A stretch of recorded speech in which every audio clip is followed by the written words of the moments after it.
ಲಕ್ಷ್ಮೀ ಬಾರಮ್ಮ ಬಾರಮ್ಮ ಲಕ್ಷ್ಮೀ ಬಾರಮ್ಮ. ಸಿಕ್ತು ಹೇಳೋ.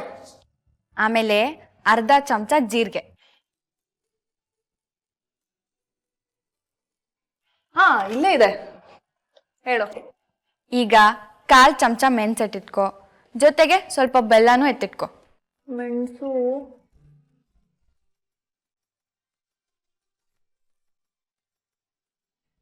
ಸಿಕ್ತು. ಬೆಲ್ಲ ಅಲ್ಲ? ಇಲ್ಲ ಇಲ್ಲ.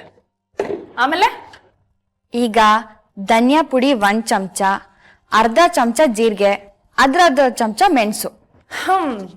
ಚಿನ್ನು, ಅರ್ಧ ಚಮಚ ಅಂದ್ರೆ ಗೊತ್ತು, ಅದ್ರಲ್ಲಿ ಅರ್ಧ ಚಮಚ ಅಂದ್ರೆ ಏನೇ? 1/4 ಚಮಚ ಅಂತಕ್ಕ. ಜೀರಿಗೆ ಮೆಣಸನ್ನ ಪುಡಿ ಮಾಡು, ತುಂಬಾ ನುಣ್ಣಗ್ ಬೇಡ ಆಯ್ತಾ? ಓಕೆ. ಈಗ 1 ಲೋಟ ನೀರಿಡು. ಎಲ್ಲಿಡ್ಲಿ? ನನ್ ತಲೆ ಮೇಲಿಡು. ಚಿನ್ನು. ಅಯ್ಯೋ ಅಕ್ಕ, 1 ಪಾತ್ರೆಲಿ 1 ಲೋಟ ನೀರು ಉಯ್ದಿ ಒಲೆ ಹಚ್ಚಿ ಒಲೆ ಮೇಲಿಡು. ನೀರ್ ಕುದಿಯಕ್ಕೆ ಶುರು ಆದಾಗ ಈ ಪುಡಿನೆಲ್ಲ ಅದ್ರೊಳಗೆ ಹಾಕು. 1 ಸ್ವಲ್ಪ ಹೊತ್ತು ಬಿಟ್ಟು ಸ್ವಲ್ಪ ಬೆಲ್ಲ ಹಾಕು. 1 ಲೋಟ ನೀರು ಅರ್ಧ ಲೋಟ ಆಗೋ ತನಕ ಕುದಿಸು. ಆಮೇಲೆ ನಿನ್ ಕಷಾಯ ರೆಡಿ. ಅಯ್ಯೋ ಅಷ್ಟೇನಾ? ನಾನ್ ಕಷಾಯ ಮಾಡೋದು ಅಂದ್ರೆ ಏನೋ ಅನ್ಕೊಂಡ್ಬಿಟ್ಟಿದ್ದೆ. ಈಗ ನೋಡು, ಪ್ರಪಂಚದಲ್ಲಿ ಯಾರು ಇಷ್ಟು ರುಚಿಯಾಗಿ ಕಷಾಯ ಮಾಡಿರ್ಬಾರ್ದು, ಹಾಗೆ ಮಾಡ್ತೀನಿ. ಚಿನ್ನು, ನಿನ್ಗೂ ಟೇಸ್ಟ್ ಕಳ್ಸ್ಲಾ? ಅಕ್ಕ, ನೀನ್ ಅಡ್ಗೆ ಮನೇಲಿ ಇದ್ದಾಗೆಲ್ಲ ಏನಾದ್ರೂ ಎಡವಟ್ ಮಾಡ್ಕೊಳ್ತಾ ಇರ್ತೀಯ, ಜೋಪಾನ ಸರಿನಾ? ಚಿನ್ನು, ಹುಷಾರಾಗಿರ್ತೀನಿ, ಡೋಂಟ್ ವರಿ. ಓಕೆ ಓಕೆ ಅಕ್ಕ, ಬಾಯ್ ಬಾಯ್. ಎಲ್ಲೋ ಅನ್ನ ಸಿದೋಗ್ತಿರೋ ವಾಸನೆ ಬರ್ತಾ ಇದೆಯಲ್ಲ. ಅಯ್ಯೋ, ನಾನೇ ಇಟ್ಟಿರೋದು. ತಮ್ಮಯ್ಯ, ಲೋ ತಮ್ಮಯ್ಯ, ಬಿರ್ನ್ ಬಾರ್ಲ. ಹಿಂಗಲ್ಲ ಮಾಡದ್ ನೀನು. ಎಲ್ಲರೂ ಹೋಗಮ್ಮಾದ್ರೆ ತಡ ಮಾಡ್ಬಿಡ್ತೀಯಲ್ಲ ನೀನು. ಸೂರ್ಯ ಮುಳುಗೋತ್ತಿಗೆ ವಾಪಸ್ ಬರ್ಬೇಕು. ಬಾ ಬಿರ್ನ್ ಹೋಗಿ ಬಂದ್ಬಿಡಮ್ಮ. ಈಗಾಗಲೇ ತಡ ಆಗದೆ, ನಡಿ ಹೋಗು.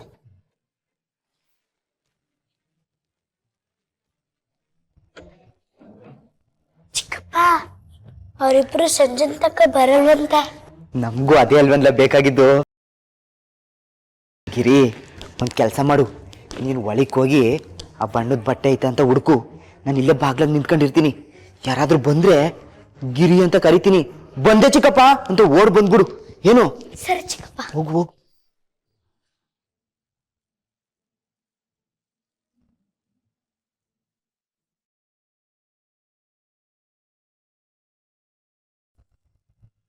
ಲೇ ಗಿರಿ, ಬ್ಯಾಡ ಬಂದ್ಬಿಡ್ಲಾ? ಏನ್ ತಗ ಚಿಕ್ಕಪ್ಪ? ಗಿರಿ, ಈಗ ಬೇಡ, ಮತ್ ಹುಡ್ಕಮ್ಮ ಬಾ.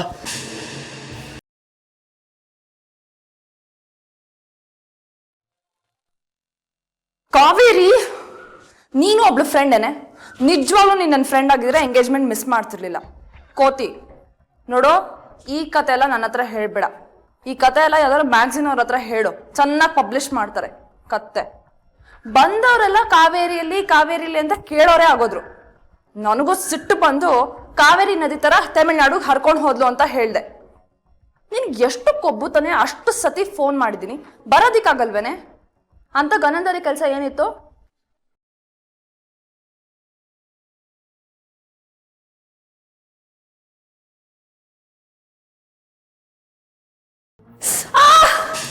ಅಯ್ಯೋ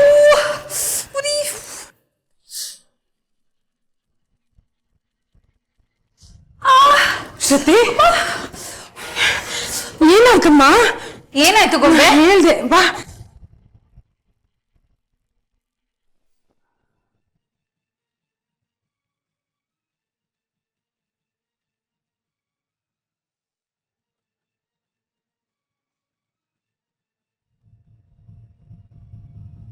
ಸ್ವಲ್ಪ ತಣ್ಣಗಾಯ್ತಾ?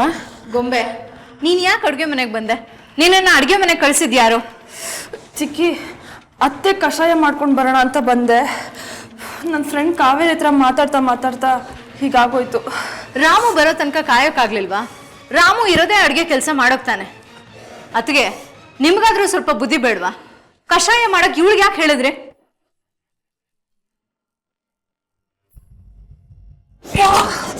ಏನಾಯ್ತಮ್ಮ? ಉರಿತಿದೆ. ಕೈ ಸುಟ್ಕೊಂಡಿದ್ದಾಳಮ್ಮ. ಏನಾಯ್ತು ಅಂತ ನಾ ಗಾಬರಿ ಬಿದ್ಬಿಟ್ನಲ್ಲ. ಕುಮ್ದ ಹೋಗಮ್ಮ, ಜೇನುತುಪ್ಪ ತಗೊಂಬ.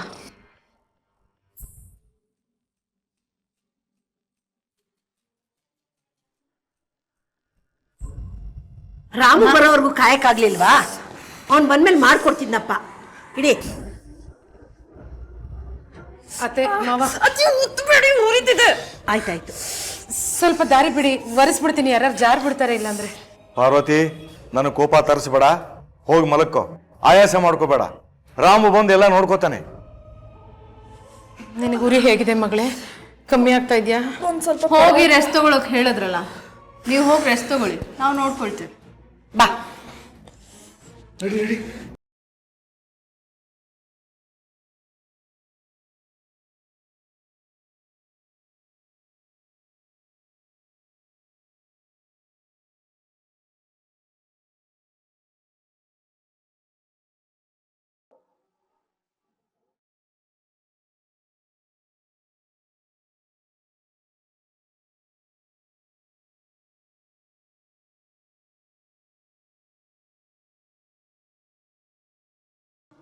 ಅದ್ ಹೆಂಗ್ ನೀನ್ ಅಷ್ಟು ಗ್ಯಾರಂಟಿಯಾಗಿ ಹೇಳ್ತೀಯಾ ಆ ಹುಡುಗಿ ಸಿಗ್ತಾಳೆ ಅಂತ? ಅಮ್ಮ, ಅಕಸ್ಮಾತ್ ಕಾಲ್ ಜಾರಿ ನೀರಿಗೆ ಬಿದ್ದರೆ ಗಂಗಾ ಮಾತೆ 3 ಸಲ ದಡಕ್ ತಳ್ತಾಳಂತೆ. ಅದೇ ರೀತಿ ಜೀವನದಲ್ಲಿ 2 ಸಲ ಸಿಗ್ದೋಳು 3ನೇ ಸಲ ಸಿಗದೆ ಇರ್ತಾಳ? ಖಂಡಿತವಾಗ್ಲೂ ಸಿಗ್ತಾಳೆ. ಚೆನ್ನಾಗಿ ಕತೆ ಹೇಳ್ತೀಯ ರಾಮು. ಅಯ್ಯೋ ಕರ್ಮ, ಇದು ಕತೆ ಅಲ್ಲ ಅಮ್ಮ, ದೇವರಾಣೆ ನಿಜ. ಸರಿ, ನಿನ್ ನಂಬಿಕೆ ನಿಂದು. ನಿನ್ ಮಾತಾದ್ರೂ ನಿಜ ಆಗಿ ಆ ಹುಡುಗಿ ಸಿಕ್ಕಿದ್ರೆ ಸಾಕು. ಅಮ್ಮ, ಏನಕ್ಕೆ ಇದ್ರಿ? ಒಂದು ಅರ್ಧ ಗಂಟೆ ಕೂತ್ಕೊಂಡು ಈ ಜಾಗದಲ್ಲಿ ಕೂತ್ಕೊಳ್ಳಲ್ಲ ಅಂತಿರಲ್ಲ? ದೇವ್ರ ಮನೆಗೆ ಹೋಗಿ ಎಷ್ಟೊಂದು ದಿನ ಆಗೋಯ್ತು ರಾಮು, ಒಂದ್ ಕೈ ಮುಗಿದ್ ಬರೋಣ ಅಂತ. ನನಗೆ ಗೊತ್ತಮ್ಮ, ನೀವ್ ಯಾಕೆ ದೇವ್ರ ಮನೆಗೆ ಹೋಗ್ತಿದ್ದೀರಾ ಅಂತ. ಯಾಕೆ? ಅಪ್ಪ ದೇವ್ರೆ, 2 ಸಲ ಸಿಕ್ಕಿದ ಹುಡುಗಿ 3ನೇ ಸಲನು ಸಿಗ್ಲಿ ಅಂತ ತಾನೆ. ನಾನ್ ಮತ್ತೊಂದ್ಸಲ ಯಾವ್ದಾದ್ರೂ ಸಂಕಷ್ಟಕ್ಕೆ ಸಿಕ್ಕಾಕೋಬೇಕು ಅನ್ಸುತ್ತೆ, ಆವಾಗಾದ್ರೂ ಆ ಹುಡುಗಿನ ಕಳಿಸ್ತಾನೇನೋ ಆ ದೇವ್ರು. ಸುಮ್ನಿರಮ್ಮ, ಇನ್ನೊಂದ್ಸರಿ ಆ ಥರ ಮಾತಾಡಬೇಡಿ. ಯಾಕೆ ಮಗನೆ? ನಮ್ಮೆರಡು ತೋಳುಗಳಲ್ಲಿ ಅಶ್ವಿನಿ ದೇವತೆಗಳು ಇರ್ತಾರಂತೆ. ನಾವೇನೇ ಹೇಳಿ ಅಸ್ತು ಅಸ್ತು ಅಂತಿರ್ತಾರಂತೆ. ಸರಿ ಸರಿ, ಬಾ ನಡೀರಿ.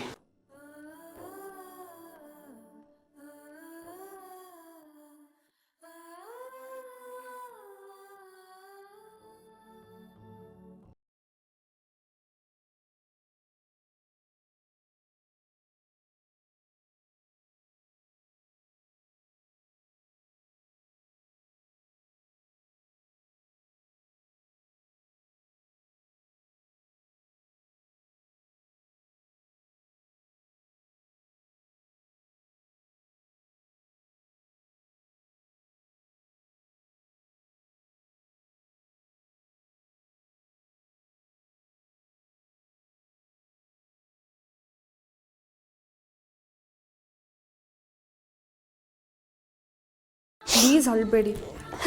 ಅಳ್ತಿಲ್ಲ ಗೊಂಬೆ. ಸಾರಿ ಗೊಂಬೆ, ಸಾರಿ. ಜೋ ಅಕ್ಕ, ಉರಿ ಕಮ್ಮಿ ಅದಕ್ಕೆ ಔಷಧಿ ತರ್ತೀನಿ, 1 ನಿಮಿಷ ಇಲ್ಲೇ ಇರು.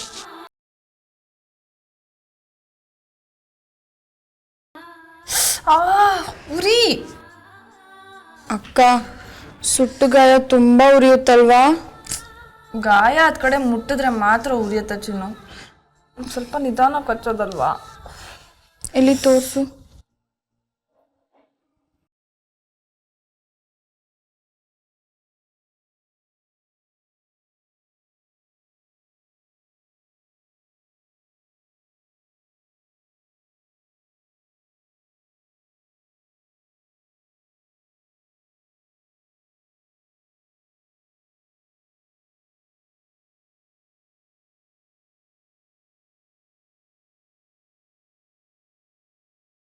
ಪಪ್ಪ, ಯಾಕೆ ಬೇಜಾರು ಮಾಡ್ಕೊಂಡಿದ್ಯಾ?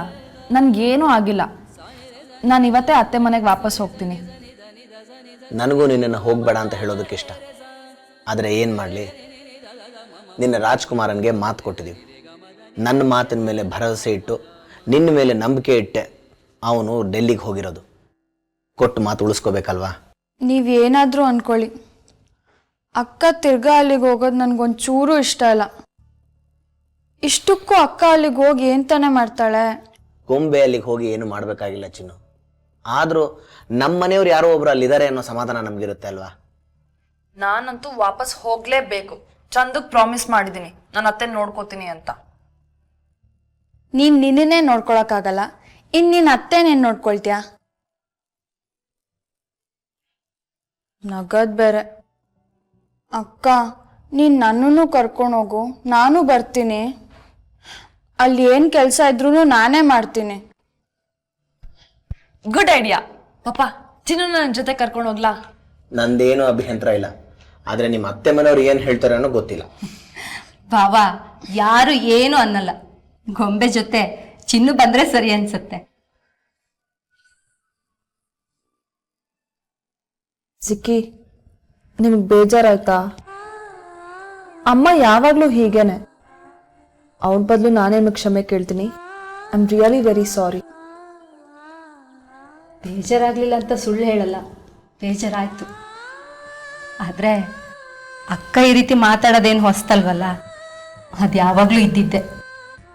ಆದರೂ ಅಕ್ಕ ಕೋಪ ಮಾಡ್ಕೊಂಡಿದ್ರಲ್ಲಿ ತಪ್ಪೇನೂ ಇಲ್ಲ.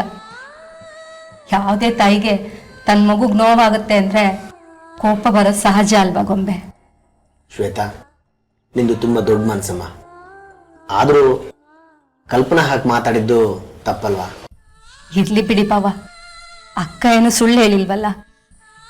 ನನಗೆ ಮಕ್ಕಳಾಗ್ಲಿಲ್ಲ ಅನ್ನೋದು ಕಹಿ ಸತ್ಯ ಅಲ್ವಾ?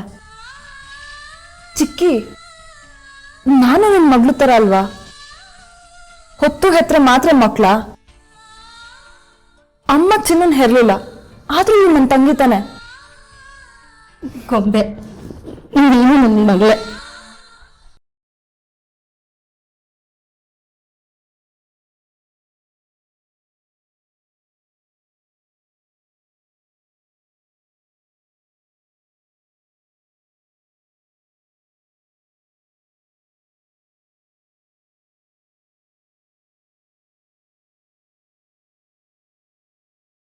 ಪಾರ್ವತಿ, ಇವತ್ತು ಅದ್ ಯಾವ ಜೀವ ದೇವತೆ ಬಂದು ನಿನಗೆ ಜೀವ ಕೊಡ್ತಾಳೆ ಅಂತ ನಾನು ನೋಡ್ತೀನಿ. ಪಾರ್ವತಿ, ಇವತ್ತು ನೀನು ಸಮಾಧಿ.